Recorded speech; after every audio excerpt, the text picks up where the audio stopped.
Green chicken fry. చికెన్లో ఉప్పు, పసుపు, కారం కలిపి, ఉల్లిపాయ, కరివేపాకు. ఇప్పుడు మిక్సీ జార్లో మిరియాలు, జీలకర్ర, 4 ఎండుమిర్చి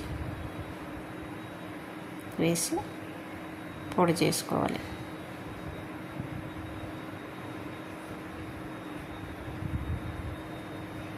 తర్వాత 2 స్పూన్లు ధనియాల పౌడర్ వేసాను. ఇప్పుడు బాండి పెట్టి 2 స్పూన్లు ఆయిల్,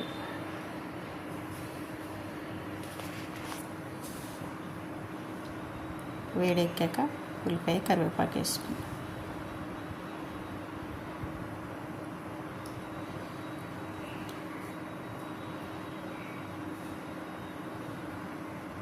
బాగా ఫ్రై చేసుకుని 1 స్పూన్ అల్లం వెల్లుల్లి పేస్ట్, అది కూడా వేగిన తర్వాత కలిపి పెట్టుకున్న చికెన్ వేసుకుని బాగా కలపాలి. కలిపి మూత పెట్టాలి 10 నిమిషాలు. వాటర్ అంతా బయటకు వస్తుంది. ఇందాక మసాలాలో కొత్తిమీర కూడా వేసి అది కూడా కలిపి మిక్సీ పట్టు. ఆ మసాలా వేసి కొంచెం వాటర్, గరం మసాలా